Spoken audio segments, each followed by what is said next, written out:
चलिए आगे बढ़ेंगे, अमेरिका की बात करेंगे। अमेरिका के जंगी जहाज लगातार ईरान की ओर बढ़ रहे हैं। मिडिल ईस्ट में इसे लेकर बेहद तनाव है। बंकर में छिपे खामेनेई का खेल जल्द खत्म होने वाला है, क्योंकि ट्रंप अब ईरान पर फाइनल प्रहार करने वाले हैं।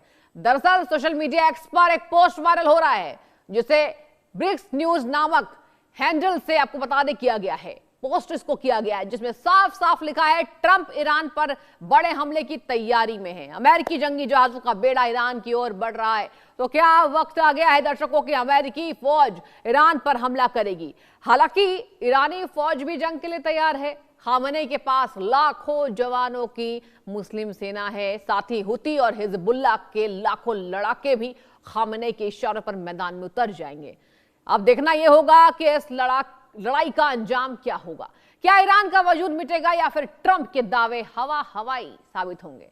और इसी मुद्दे पर आज हम खास मेहमानों के साथ चर्चा विशेष करेंगे कि आखिर अब ईरान के साथ क्या अमेरिका पूरी तरह तैयार या फिर एक अभ्यास? और क्या अब अमेरिकी राष्ट्रपति डोनाल्ड ट्रंप बड़ा हमला करने वाले हैं? क्या आज अंतिम रात? देखिए, यहां पर कहा जा रहा है कि अमेरिका के द्वारा जंगी जहाज ईरान की ओर भेजा जा रहा है। आपको पूरी खबर बताएंगे कि खामेनेई यहां पर कहा यह जा रहा है कि बंकर में छिपे हैं, लेकिन मुस्लिम सेना भी उनकी तैयार है। दर्शकों, आपको ग्राफिक्स के जरिए एक एक बातों पर जोर डालेंगे और जानेंगे आज कि आखिर अमेरिका क्या कर सकता है।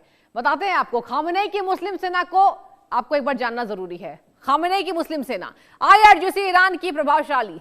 IRGC में करीब 2 लाख सैनिक तैनात हैं। सुनते जाइए, यहां कहा जा रहा है कि ground force, navy, aerospace force इसमें शामिल है। जाहिर सी बात है, जहां पर शॉर्ट और मीडियम रेंज बैलिस्टिक मिसाइलें भी हैं। इसके साथ सुनिए, इजराइल अमेरिकी बेस पर हमला आसानी से संभव है। इसके साथ अगर आपको बताएं तो केमिकल और बायोलॉजिकल वॉरहेड्स पर काम लगातार जारी है, यानी कि जंग की आहट तेज है, तैयारी तेज है। एटमी हथियार बनाने की तैयारी में ईरान भी है। अमेरिका कुछ करेगा तो पीछे तो हटेगा नहीं ईरान।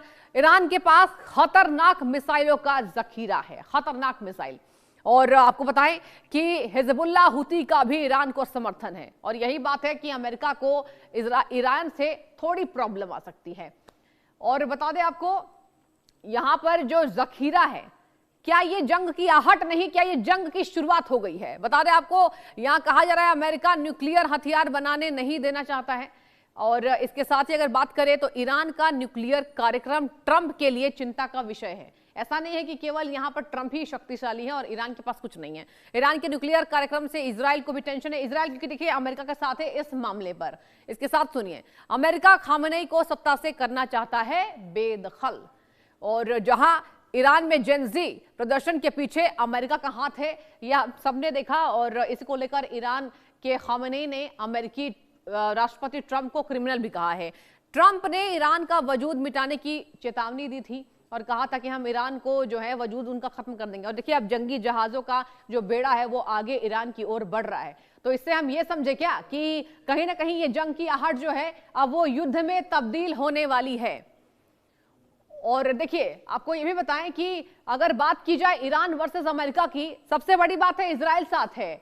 अब रशिया और चाइना की बात करें, रशिया चाइना अभी उभर कर सामने नहीं आए हैं। ये भी सवाल लगातार तैयार हो रहे हैं कि क्या जंग में यहां पर रशिया और चाइना कूदेंगे। और चलिए आज विशेष बातचीत करेंगे इसी मुद्दे पर। विंग कमांडर प्रफुल्ल बख्शी जी डिफेंस एक्सपर्ट के तौर पर जुड़ चुके हैं। आचार्य सैवे सिंह ज्योतिषी के तौर पर हमसे जुड़ चुके हैं। आप दोनों का पहले तो बहुत स्वागत मैं करना चाहूंगी। और सबसे पहला सवाल मेरा कमांडर साहब आपसे होगा।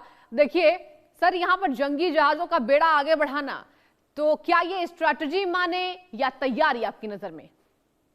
थैंक यू वेरी मच शिष्य जी।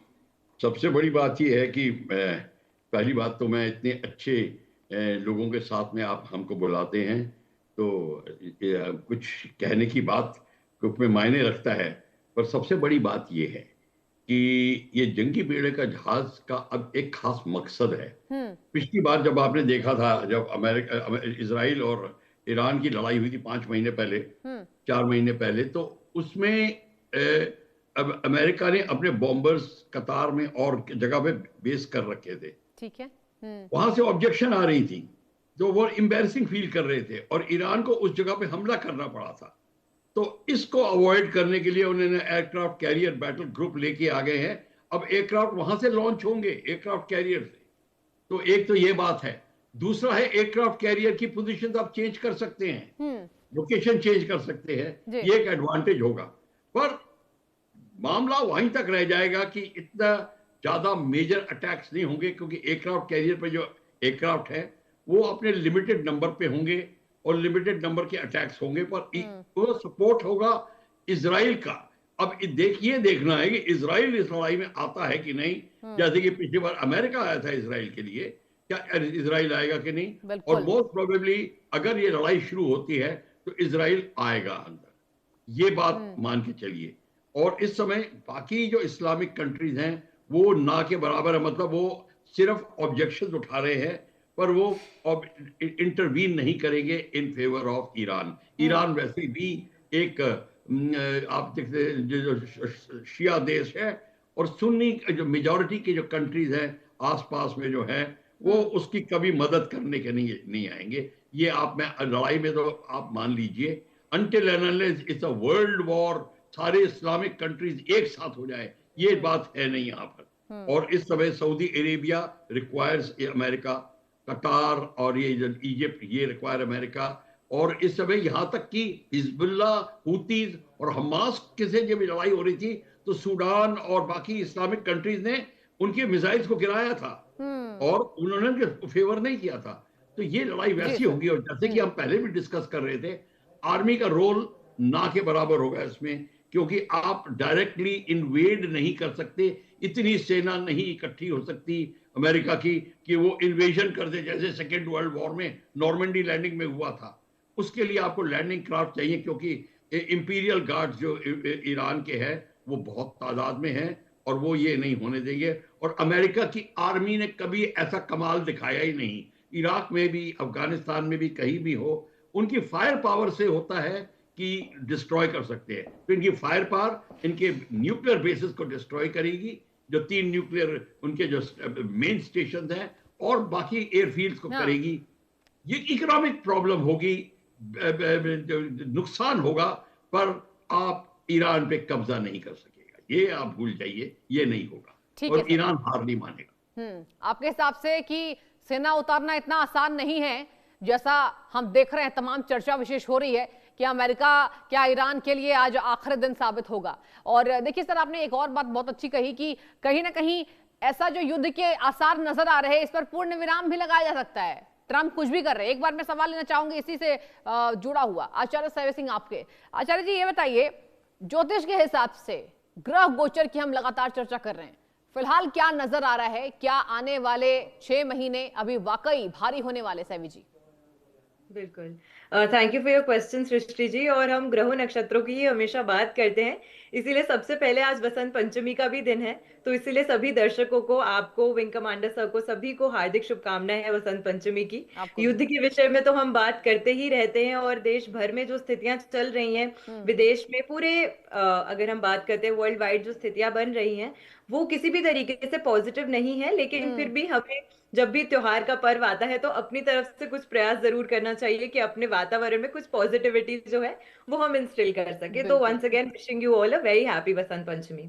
देखिए, अगर हम ग्रहों नक्षत्रों की अभी बात करते हैं तो महत्वपूर्ण चीज ये भी है कि अभी जो अमेरिका की खुद की दशा चल रही है वो रेट्रो प्लैनेट्स की दशा चल रही है। एंड राइटली सेड, जैसे कि अभी विंग कमांडर सर कह ही रहे थे कि अब वॉर की स्थितियों में आना इतना आसान नहीं है। पहले जहां पे अमेरिका जो थी वो एक सुपर पावर के तौर पर नजर आती थी, बट अभी जो बाकी कंट्रीज भी हैं वो भी इतने सक्षम हो चुके हैं कि वो मुंह तोड़ जवाब जो है वो दे सकते हैं। एंड जब हम अमेरिका वर्सेस ईरान की बात करते हैं तो Iran is also not a small country. उनके पास अपनी खुद काफी अच्छी डिफेंस कैपेबिलिटीज एंड कैपेसिटीज हैं, जिसकी वजह से वो लोग खुद में सक्षम है लड़ाई झगड़ा करने के। अब अगर हम आने वाले 6 महीनों की बात करें तो बहुत कम ऐसा होता है कि हर महीने में चतुर्ग्रही पंचग्रही योग जो है वो स्थापित हो रहे हों। और जैसे ही इस साल का संवत बदलेगा, जो कि 19 मार्च से होगा, 19 मार्च को भी जो दशाएं आ रही हैं, जो ग्रहों के पैटर्न्स आ रहे हैं, खास करके कुंभ राशि में राहु मंगल और बुध की रेट्रो होके जो कॉम्बिनेशंस बन रहे हैं, क्योंकि ये जी। वायु तत्व राशि मानी जाती है, क्योंकि ये पश्चिम देशों को प्रभावित करने वाली राशि मानी जाती है, और मंगल और राहु जो है वो ऐसे ग्रह माने जाते हैं जो युद्ध की स्थितियों को बढ़ाते हैं। तो ऐसे में अभी जो ग्रहों की दशाएं चल रही हैं वो बिल्कुल भी फेवरेबल नहीं है। हम्म। हाँ, विश्व युद्ध हो जाएगा, वो मैं नहीं कहती कि 2026 में विश्व युद्ध हो जाएगा, लेकिन 2027 में विश्व युद्ध होने की जो संभावनाएं है वो बहुत प्रबल है, और डे बाय डे हम उसी की तरफ एक और कदम जो है वो बढ़ाते चले जा रहे हैं। आप देखेंगे कि अभी वाटर में, यानी कि अभी समुद्री लड़ाइयां जो हैं वो बढ़ती हुई नजर आ सकती हैं। वो कहीं ना कहीं किस भाव में स्टार्ट हम्म। हो सकती है। साथ में अमेरिका की अगर हम बात करते हैं, तो क्योंकि खुद उनकी दशाएं बहुत वीक हैं अभी, हम्म। और अगर हम ट्रंप की कुंडली को भी एनालाइज करते हैं, तो उस लिहाज से भी जो पंचम भाव है, जो प्लानिंग का भाव है, वहां पर जो 20 अप्रैल के आसपास जाके ग्रहों की युतियां हो रही हैं, विशेष करके 20th एंड 21st अप्रैल की अगर मैं खास करके बात करूं, तो इस दिन के आसपास का जो समय है, इस समय के दौरान बड़े युद्ध होना, बड़े प्रोटेस्ट होना, वहां पर ट्रंप के ही खिलाफ विद्रोह में जो लोग हैं वो उतर सकते हैं। तो बड़ी परेशानियां जो है वो मुझे ट्रंप के लिए भी आती हुई नजर आती हैं, क्योंकि वही बार बार आगे बढ़कर ये बात हमेशा करते हैं कि हम इस एरिया पे कब्जा कर लेंगे, हम दूसरे एरिया पे कब्जा कर लेंगे। तो उनकी ये जो सोच है अभी वो इसी तरह से रहने वाली है। अभी बहुत ठीक है। रिसेंटली उन्होंने एक बयान भी दिया जहां उन्होंने कहा कि why should I even consider about piece, जब मुझे तो पीस नोबेल प्राइज जो है वो नवाजा भी नहीं गया, तो मैं क्यों सोचूं पीस के बारे में। हम्म। तो ऐसी जब मानसिकता किसी व्यक्ति की हो जाए, और वो भी उस व्यक्ति की जो इतने पद पे विराजमान है, जो एक पूरे नेशन का नेतृत्व कर रहे हैं, उनकी अगर सोच ऐसी हो सकती है, तो आप खुद ही सोच सकते हैं कि अभी उनके एक्शंस एंड उनके जो वर्ड्स हैं वो एक दूसरे से मैच नहीं कर रहे हैं। उसमें कहीं कहीं ना कहीं एक असंतुलन सा जो है वो आपको नजर आता बिल्कुल। है। वो कभी प्रधानमंत्री मोदी जी की तारीफ कर देते हैं और फिर इंडिया पे 500% टैरिफ इंप्लीमेंट कर देते हैं।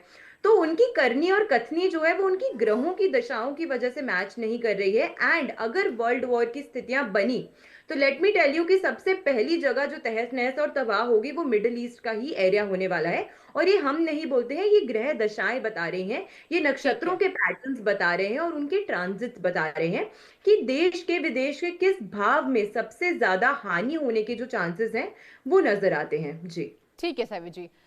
प्रफुल्ल सर, आपसे मैं ये जानना चाहूंगा, देखिए आपने एक बातें कही कि अभी कोई अटैक नहीं होने वाला है, ये केवल दबाव बनाया जा रहा है। दो सवाल मेरे अहम इसमें हो जाते हैं सर आपसे। ये बताइए कि इजराइल ठीक है तैयार है, खुले आम यहां पर सामना करता दिखाई दे रहा है ईरान का, लेकिन अगर हम रूस और चाइना की बात करें तो क्या सीधे मैदान में कूदेंगे? और दूसरा मेरा अहम सवाल आपसे होगा, दोनों को कंबाइन करके ही आप सर जवाब दीजिएगा, क्या लगता है आपको कि अब ईरान इस स्ट्रैटेजी में कैसे जवाब देगा? अमेरिका ने जो हमला बोला है और ये कहा है कि हम ईरान को तहस नहस कर देंगे, क्या लगता है सर?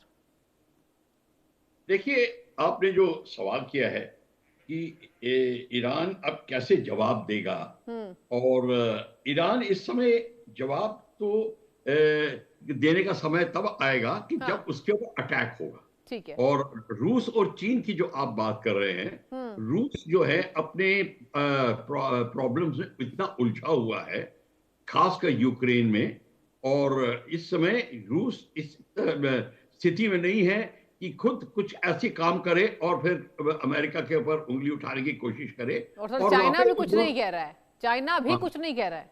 चाइना भी कुछ नहीं कह रहा। चाइना हाँ। इसलिए कुछ नहीं कहेगा कि चाइना की ये नीति रही है कि वो कभी ऐसे इन्वेजन वगैरह नहीं करता।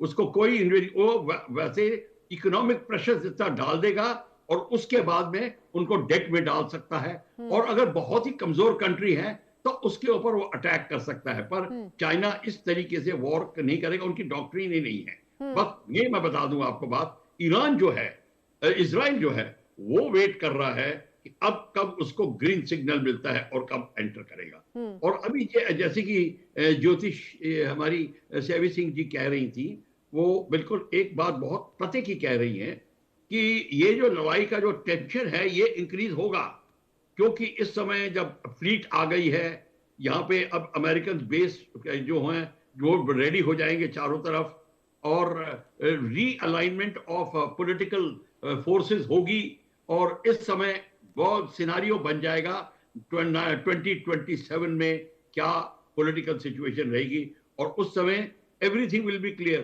रशिया ने अपना काम कर लिया होगा और चाइना भी जो है अपनी फोर्सेस को रियलाइन करके तैयार बैठेगा, और फिर देखेंगे कि अमेरिका की सिचुएशन क्या है। क्या ऐसी इकोनॉमी की स्थिति बनती है कि अलाइनमेंट की जरूरत है, या रेप्रोचमा की जरूरत है, या फिर डायरेक्ट कन्फ्रंटेशन की जरूरत है। बख्शी सर, ये भी बताइए दर्शकों को, देखिए एक और नया मोड़ आ चुका है इस पूरे युद्ध की कहानी में। एक नया मोड़ ये आया है, आपने ताजा अपडेट सर जरूर सुना होगा, यहां पर ईयू के द्वारा यानी यूरोपियन यूनियन के द्वारा अब यहां पर भारत के साथ कुछ बातों पर समझौता किया जा रहा है। अब ऐसे में क्या ट्रंप का दूसरा प्लान भारत के साथ कनेक्शन तोड़ना होगा? खुद तो यहां भारत की तारीफ करते नजर आ रहे हैं, उन्हें गाजा पीस में भारत का समर्थन चाहिए, लेकिन सर अगर हम बात करें तो ट्रंप की टेढ़ी नजर अब उस बाबत ईयू पर हो सकती है क्या? ये बहुत अहम सवाल पूछा जा रहा है। देखिए, आपने बिल्कुल ठीक कहा, यूरोपियन यूनियन और नेटो एक ही है। हाँ। सारी नेटो कंट्री यूरोपियन यूनियन ही है। हाँ। पर क्योंकि नेटो पहले बना था, यूरोपियन यूनियन बाद में आया था, हाँ। तो इसलिए वो रिश्ता ओपनली नहीं बोलते। क्वेश्चन ये है जी कि यूरोपियन यूनियन इस समय अमेरिका से खफा है। बिल्कुल सर, नेटो भी अमेरिका से खफा है। कह रहे हैं कि तो 250 साल पुरानी साझेदारी खत्म कर रहे हैं केवल जियोपॉलिटिक्स के लिए। बिल्कुल, और इसलिए जो यूरोपियन यूनियन के हेड हैं वो आए, भारत के साथ में मेल मिलाप बढ़ा रहे हैं। हाँ। भारत की स्थिति इतनी तगड़ी हो चुकी है, मैं आपको बता दूं कि इस समय अमेरिका 5 बार सोचेगा कि भारत का मैं कैसे डील करूं। G20 जो पिछली हुई थी भारत दिल्ली में, वहीं पे भारत ने छाप लगा दी थी अपनी स्थिति की, जब उसने बाइडेन को कहा था कि मैं रशिया के खिलाफ सैंक्शन नहीं करूंगा अपनी कंट्री में। मोदी साहब ने उस समय प्रूव कर दिया था कि बस now this is the end of the rise of America. ये बात हुई है, अमेरिका को पता चल गया भारत अब वो देश नहीं रहा जो कि हम उसको टाल देते थे। अब भारत जो है अड़ के खड़ा हो गया है, और उसकी स्थिति है, और इकोनॉमिक एब्जॉर्प्शन की ताकत है उसमें। भारत की पॉपुलेशन इतनी ज्यादा है, इंडस्ट्रियल जो कैपेसिटी है टू डेवलप वो इतनी ज्यादा है, उसको वो डाउन नहीं कर सकता। ठीक है। तो इस समय आप अमेरिका को देखेंगे ऑन द बैक फुट होगा। भारत के साथ कोई वो ऐसा एयरक्राफ्ट कैरियर भेज दिया या ये कर दिया वो कर दिया, कुछ नहीं करेगा हमारे डर के। आपको मैं बता दूं 1971 में वो गलती कर बैठा था, उसके बाद वो नहीं दोहराएगा ये गलती। यानी कि सर आपके हिसाब से अगर हम दर्शकों को समझाएं तो यही बात समझ में आती है कि फिलहाल जो माहौल बनाया जा रहा है ऐसे युद्ध के आसार नजर नहीं आ रहे। सैवी जी, आपने सुना कमांडर सर को, देखिए यहां पर एक नया मोड़ आ गया। सैवी जी, आपने ये खबर भी देखी होगी कि अब भारत का यहां पर कहीं ना कहीं बढ़ता आधिपत्य है। ये बहुत बड़ी बात है कि इतने जंग के हालात में यहां भारत से यूरोपियन यूनियन मदद की गुहार लगा रहे हैं। आपसे जानना चाहूंगी, गृह गोचर की बात करें सैवी जी, फिलहाल भारत की स्थिति इस बाबत, युद्ध के बाबत आगे आने वाले 6 महीनों में कैसी नजर आ रही है? डेफिनेटली बहुत अहम सवाल आपने पूछा है सृष्टि जी, और आपके चैनल के माध्यम से ये बात मैंने काफी बार बताई भी है कि भारत वो देश निकल के आने वाला है, इस तरीके से उभरने वाला है कि इन सभी युद्ध की स्थितियों के बीच में आप देखेंगे कि बाकी जो इंपॉर्टेंट कंट्रीज हैं वो भारत की तरफ एक बहुत विनम्र तरीके से देखेंगे कि please it is now time कि आप आइए और हमारी हेल्प कीजिए, मदद कि हम इस मुश्किल घड़ी से कैसे बाहर निकल सकें। एंड जैसा विंग कमांडर सर ने अभी बताया कि भारत भी अब खुद बहुत सशक्त है, अब वो किसी भी तरीके से रिटेलिएट करने में पीछे नहीं हटता है, और इसमें ग्रहों और दशाओं का बहुत महत्वपूर्ण रोल है। भारत की जो कुंडली बनती है वो वृषभ लग्न की कुंडली बनती है, और अभी जो हमारी दशा चल रही है वो मंगल में शुक्र की दशा चल रही है, जो कि मंगल और राहु की दशा जो है वो हमारी फरवरी ऑनवर्ड्स लग जाएगी, और राहु हमारे लग्न में ही प्लेस्ड है। जब ये लग्न की दशा हमें प्रभावित करेगी तब हमारा जो नेतृत्व है वो और स्ट्रांग होने वाला है, और क्योंकि मंगल जो है वो भौम का कारक माना गया है, तो भूमि से जुड़े हुए कोई ना कोई विवाद जो है वो चलते ही रहेंगे। इस साल के अंतर्गत आपको देखने को मिलेगा ये चीज, और जब ये साल का संवत बदलेगा तो उसमें मंत्री की उपाधि पे क्योंकि मंगल आ रहे हैं, तो हमारे देश के लिए ये बहुत अच्छा है, क्योंकि हमारा डिफेंस सेक्टर बहुत इंप्रूव होगा, हमारी मैन्युफैक्चरिंग बहुत अच्छी होगी, हमारी प्रोडक्शन लाइन बहुत इंप्रूव होगी। इनफैक्ट अभी रिसेंट आपने IMF की रिपोर्ट देखी होगी जिसमें ये बताया है कि Bharat is rising to a substantial growth. 7.3 trillion economy जो है वो हमारी अब बनने वाली है। तो बहुत ज्यादा जो एक जंप दिखा रहा है हमारी आने वाले समय में, वो काफी अच्छा है। इनफैक्ट एक दशा भी आने वाली है अभी, जब 3 ग्रह जो हैं वो धनिष्ठा नक्षत्र से गोचर करेंगे, जो कि मंगल, राहु और बुध है। और इस समय के दौरान एक बहुत substantial leap through production, through manufacturing, through the education sector जो है वो हमारे देश में आने वाला है। तो ये समय जो है वो भारत की इकोनॉमी की अगर हम बात करें तो एक बहुत सब्सटैंशियल लीप आपको देखने को मिलने वाला है हमारे देश की इकोनॉमी में भी। तो उस लिहाज से भी ये जो हमारे ग्रहों की दशाएं आ रही हैं वो बहुत अच्छी हैं।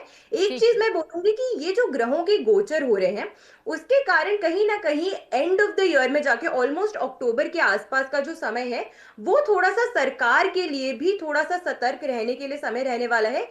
क्योंकि उस टाइम पर पाकिस्तान के द्वारा, बांग्लादेश के द्वारा, या फिर जो हमारे अन्य जो हमारी नेबरिंग कंट्रीज हैं उनके द्वारा कुछ ऐसी एक्टिविटीज की जा सकती हैं जिसके रिटेलिएशन में भारत को उतरना पड़ेगा। चाहे वो बांग्लादेश के साथ युद्ध हो, उनके साथ वॉर की स्थिति हो, या पाकिस्तान के साथ। आपको पता ही है हमने ऑपरेशन सिंदूर किया था, वो भी बस एक ट्रेलर था, अभी पूरी पिक्चर बाकी है। ठीक है सैवी जी, एक इसी जवाब पर एक छोटा सवाल मैं लूंगी, और देखिए समय की भी कमी हो रही है। कमांडर सर, एक अंतिम सवाल मेरा आपसे होगा सर, क्या लगता है, देखिए युद्ध के आसार भी बन रहे हैं लेकिन यहां पर वैश्विक बाजारों में हलचल तेज है ना, नुकसान भी हो रहा है सर, तो इस पर मार्केट पर कितना असर पड़ेगा?